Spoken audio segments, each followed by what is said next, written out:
All right, I'm here with my friend Jeff, who is one of the people I'm interviewing who doesn't have a VC channel, but is a huge music fan. When I first met Jeff, it was way back in university days, and I remember walking into his dorm room just down the hall from me. And up on the wall were the four pictures from the Beatles' White Album. And right at the center of those four was a fifth picture, and it was of Jeff himself, kind of almost like a Ted Knight moment. And that's how I met Jeff, and I knew he was a big music fan. So I've asked Jeff to answer my 10 questions, and as always, I've also got five customized for Jeff. And so let's kick it off. So, Jeff, where are you based? Where do you live? Toronto. Toronto. And I guess maybe tell me a little bit about your early days in your interest in music. Like, when did you start to become aware that music was of interest to you, and what were you listening to at that time, maybe? Uh, well, I was probably 8 or 9, and sort of started out buying 45s. So I remember the very first 45 I bought was Zager and Evans in the year 2525, um, for whatever reason. And then after that, I was buying a few Beatles, like Hey Jude, Revolution. And also, I really liked the Guess Who. So I loved No Time by the Guess Who, and I bought that as a single, and then Hand Me Down World. So those would have been the very first, and then I got a few Beatle albums, like Abbey Road. I got for Christmas the year it came out, so that was sort of the beginning of my LP line as well. Right. What record are you really enjoying these days, new or old? I would call this like a front of the pile record. Well, I've been listening to the Neil Young archives lately, Volume 3. Just I love Neil Young, and I've sort of made the effort to buy it, so I've been making a point of listening to it. But it's an interesting phase of his career, so that's what is on a lot now. Cool. Tell me about a favorite concert experience of yours. Well, I don't go to that many concerts these days, but I did go to Nick Cave 2 days ago, and it was a great show. It was he's quite a showman, and the audience was really into it. I forgot to ask you about that Yeah, show. So you really enjoyed it. yeah. We were way at the back. We were at the very back row of the theater, but we were up high, had a good perspective, and yeah, he really commands the stage. And I'm not really that intimately knowledgeable of his catalog, but some songs I know, and it made me want to go back and learn more about him. I've sort of been reading up on him a bit more now, and I'm intrigued by him. Cool. What's a favorite Bowie record for you? I'd say number one would be Hunky Dory, which it might have been the first one I bought, but it was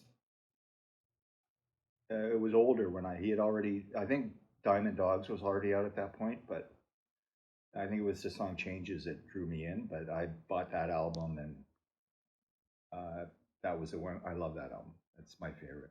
But I do have others I love, but number one, I put that. If I were to ask you, and I am asking you, what's one of the saddest songs ever?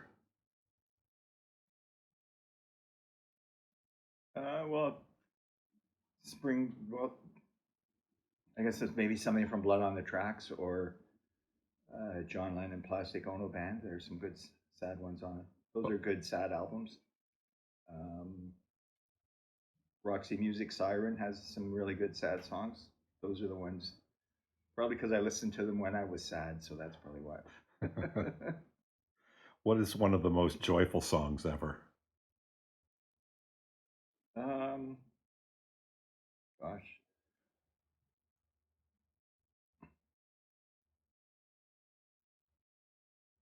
I'm drawing a blank. Okay.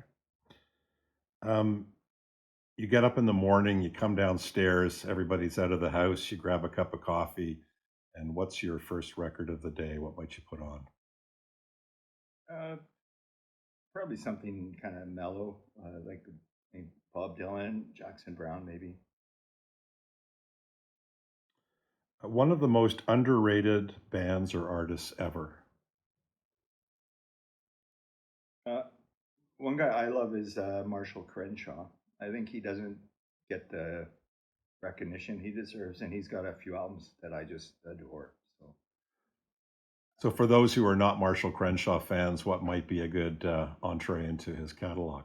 well, his first album, and the one I really love is Mary Jane and Three Others. I think that was like his fourth album, produced by Don Dixon. And he himself was a producer, right? Was he not? Marshall Crenshaw? Yeah, or not? No, not so much. Okay. Van Morrison or Jackson Browne? That's really hard. And it would have to be Jackson Browne, which I feel, I'm not trying to slight Van Morrison at all, but yeah. Sorry, Van. Joni Mitchell or Aretha Franklin? Aretha Franklin.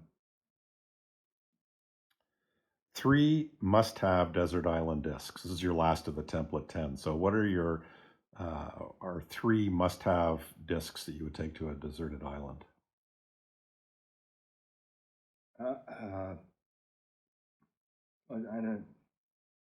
would say Abbey Road, but I could almost play that in my head without having to bring it along. But I guess that would be one. Uh, Maybe Jackson Browne for Every Man, and Bring Hunky Dory. Bring Hunky Dory. Okay, we move to the 5 customized questions based on my knowing you for so many years. These I thought would be appropriate for you. What is a perfect, like 10 out of 10 singer-songwriter record? Well, I guess I'm coming back to it would be Jackson Browne for Every Man. You have to choose between 2 eras of David Bowie's music, each with 3 albums. So one is the Berlin era, or the Berlin trilogy. So that would include Low, Heroes, and Lodger, or the 3 preceding albums, which were from 74 to 76, were Diamond Dogs, Young Americans, and Station to Station. Yeah, that's it. The second set. Yeah, and then what was the other one you were going to offer up? Sorry, that was just the choice between those 2. Yeah, yeah, for sure. I love Station to Station and Young Americans, and Diamond Dogs has some pretty good songs. Okay, I'm going to tell you about 3 different music scenes, and I want you to pick which one you would love to have been immersed in at the time. First one is Laurel Canyon. So think about LA's Hollywood Hills. That would be CSN, Neil Young, Joni Mitchell, etc. Second one would be the UK punk scene, 76, 77, 78, Clash, Pistols, Stranglers, etc. Or the New York City punk scene, CBGB's, Talking Heads, Ramones, Television, Blondie, etc.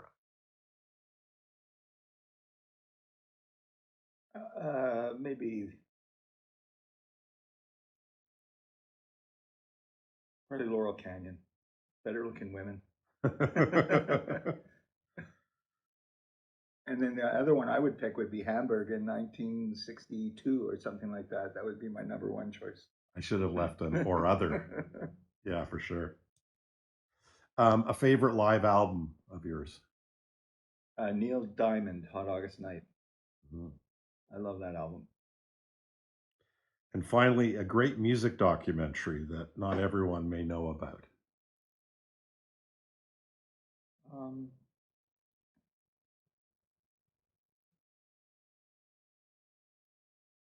no, well, we were just talking about the Bee Gees, which was a good one, but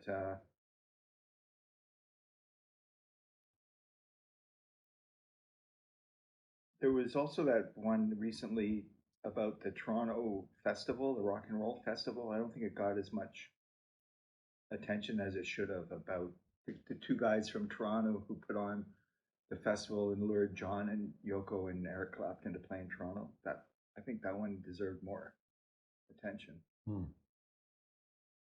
Great. Thank you very much. Yeah.